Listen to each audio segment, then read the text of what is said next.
One of the things we like to do at the Sales Evangelist is to answer your questions. I figured I would go to Facebook because a lot of my friends are not in sales, would love to get their perspective. So I asked a question, what's something you never quite understood about sales/salespeople that you would like to know?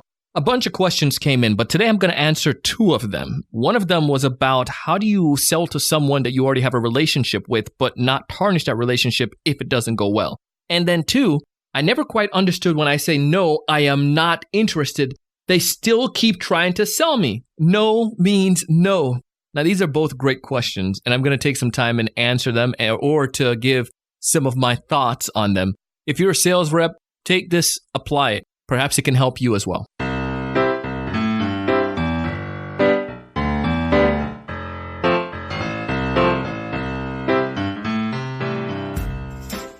This episode is brought to you in part by TSE Certified Sales Training Program.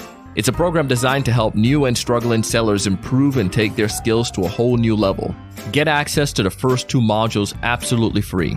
Find more information at thesalesevangelist.com/free course.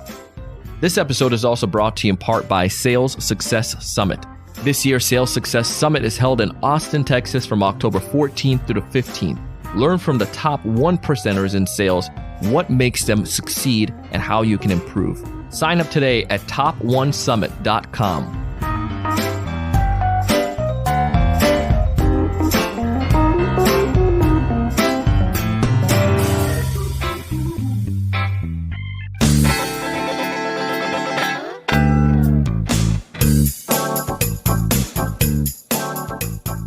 Hey, everyone. Welcome to another great episode of the Sales Evangelist Podcast. I'm your host, Donald Kelly, the Sales Evangelist, and I'm so excited for another great episode. I'm so excited to be here with you today. And as I mentioned in the teaser, today I'm going to take some time and address these 2 questions. Actually, one of them is a question. The other one is more of a thought. And this individual is concerned. She's like, I don't understand why salespeople keep pushing after I say no. It's done. Go, move. It's over.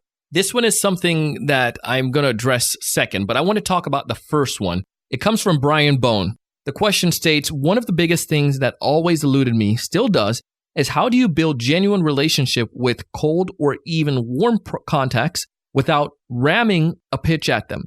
Or maybe a better way to phrase it is how to pitch someone you always have a relationship with.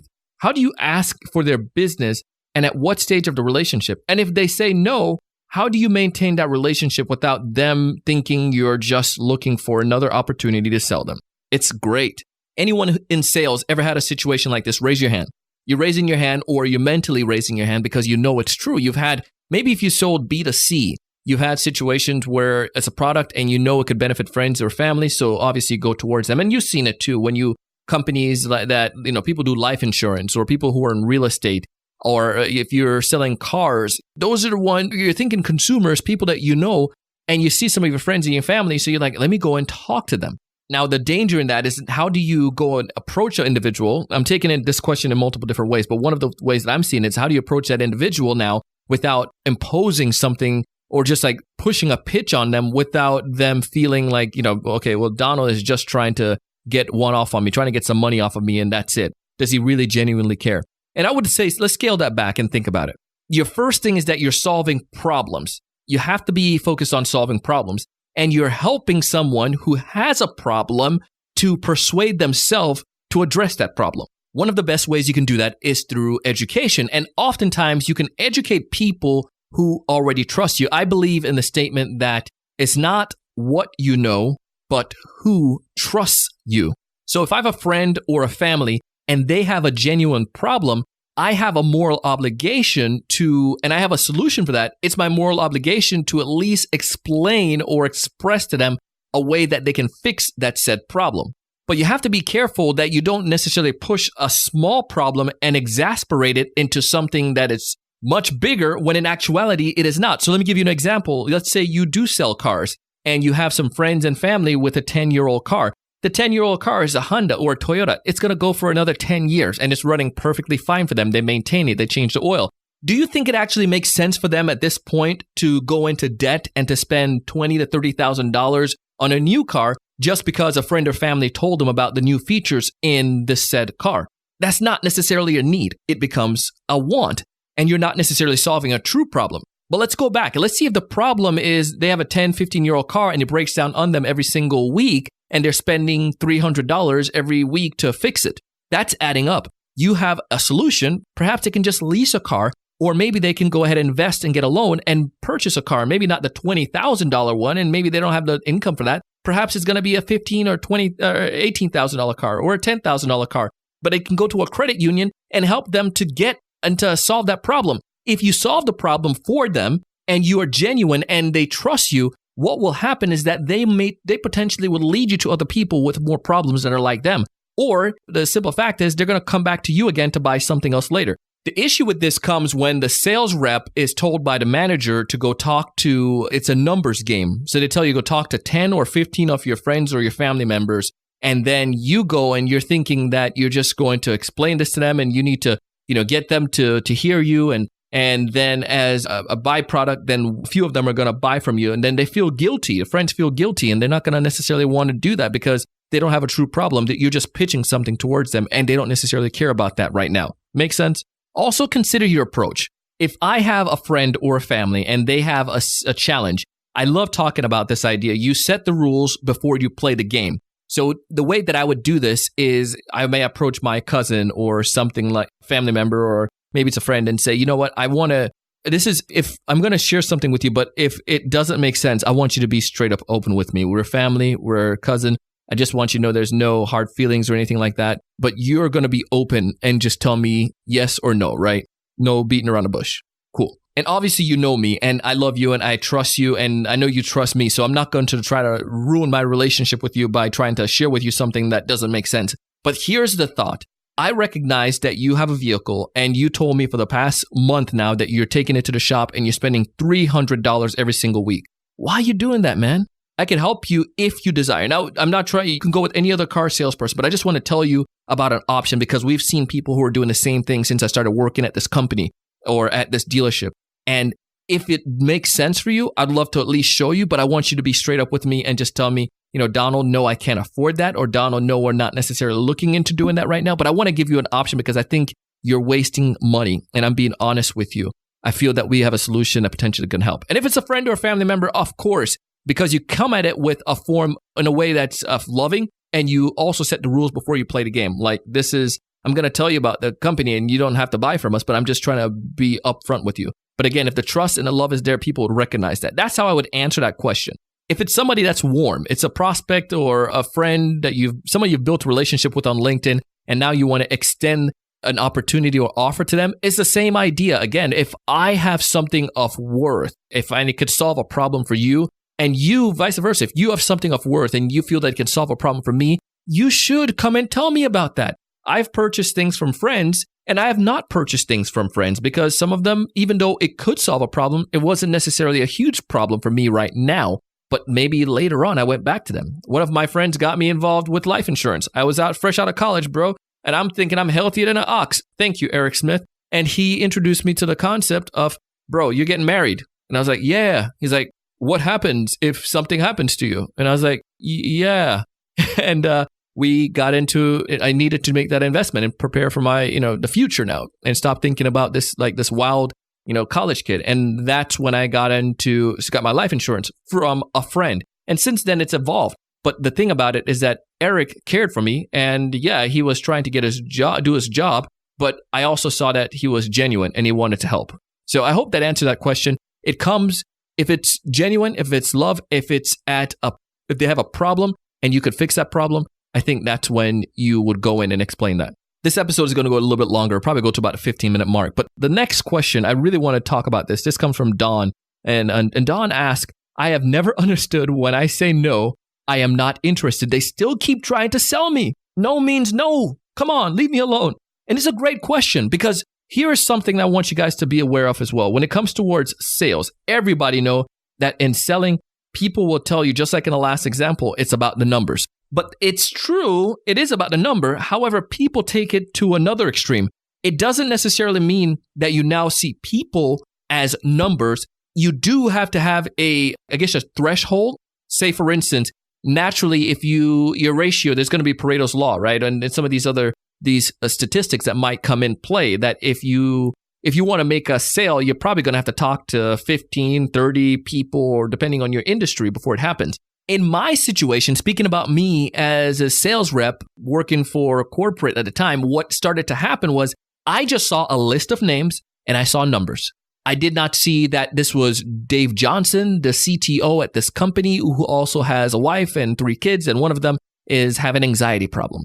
I didn't see that. I didn't see that this person was Mary and she was next in line to be the CEO, but then she was overrun because of some egotistical jerk. I did not see any of that. I just saw myself as going down a list of names and looking at the numbers. Don't look at it in the numbers in that sense. Look at it as individuals, but you recognize that I have to contact and speak with multiple individuals, recognizing that if I do that, then things will happen. Here's one that comes with the follow-up. Same idea. You have to have, studies have shown that you have X amount of follow-ups before you see opportunities. Here's where some people go wrong. We know you need to follow up and you need to be persistent. However, 92% of salespeople give up after no sale on the 4th call. 60% of consumers say no 4 times before saying yes. Now, I want to make clarifications in that. I have said no to people when I was just busy or I was doing something else. I've also said no to people because I wasn't a fit or right for what they were trying to do. Like the previous example, Don, I feel that if someone is in the right market, if someone has the right, the criteria, the ideal customer profile, they do have problems that you can solve, it becomes your moral obligation to at least explain that. And I think a lot of times what does happen is that the sales rep do not approach it in the manner of I am going to help you, or I recognize a problem, or I want to educate you on a potential challenge that you could be facing. They're just saying, hey, let's set an appointment and let me tell you about our company. Bro, I got Netflix to go watch. I don't want to sit around and hear about your company. Come on, what you going to do? What you going to tell me that, that you can't, that I don't know already? And because you're getting so many of these outreach, you just get more annoyed when someone keep sending you or keep trying to pitch you when you're not a fit. Here's something better that you can do, however, and the approach that I follow.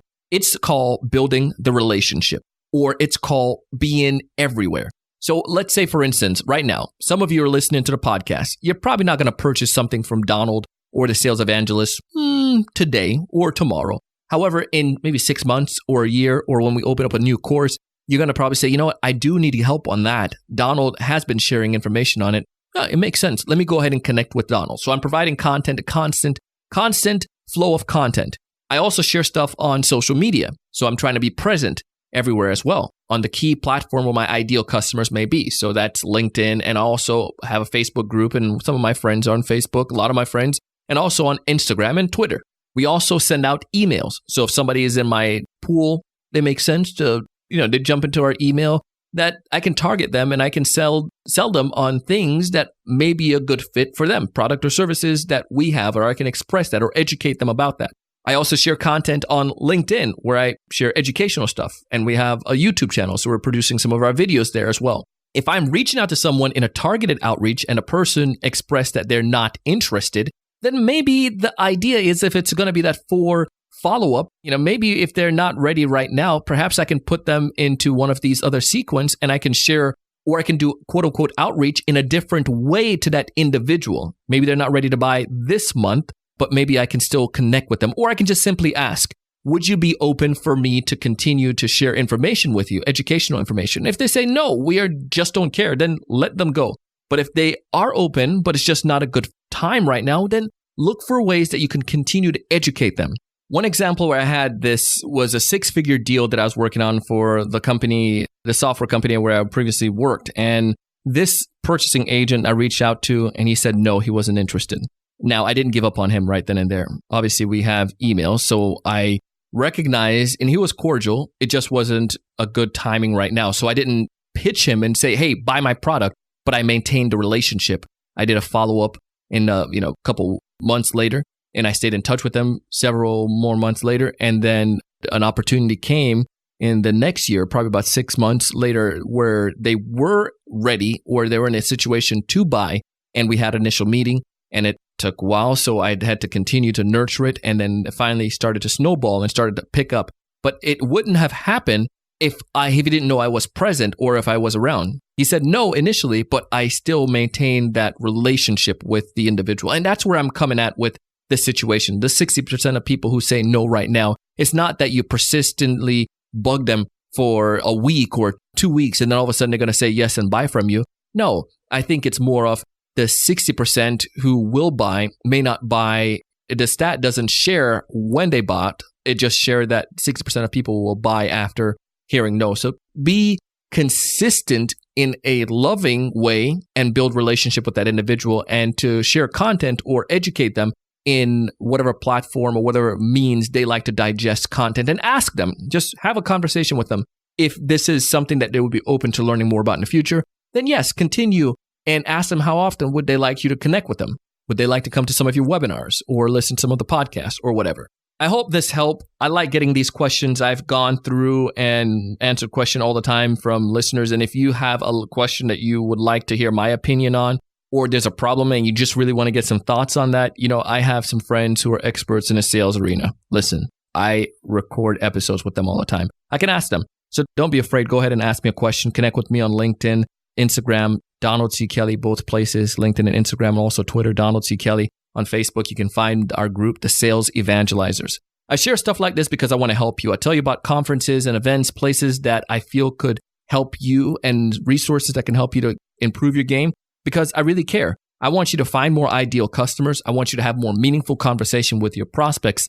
I want you to build stronger value. I want you to close more deals. But most importantly, I want to challenge you each and every single day to go out and do big things.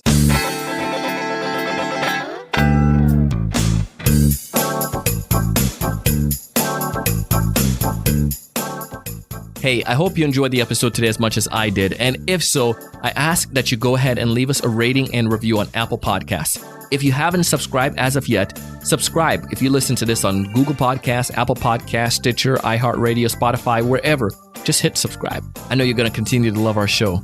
Our show today was produced by myself and the Sales Podcast Network. It was edited and mixed together by the one and only Jersh Nobel. Our show note today was created by Rael. Our artworks were created by Dasan. Our guest correspondent is May Mar. Our podcast production manager is Mrs. Shannon Rasmussen. You can find audio credits to this and all of our episodes in the show notes. And as always, I am your host, your coach, your mentor, your guide down the sales journey, Mr. Donald C. Kelly, the Sales Evangelist.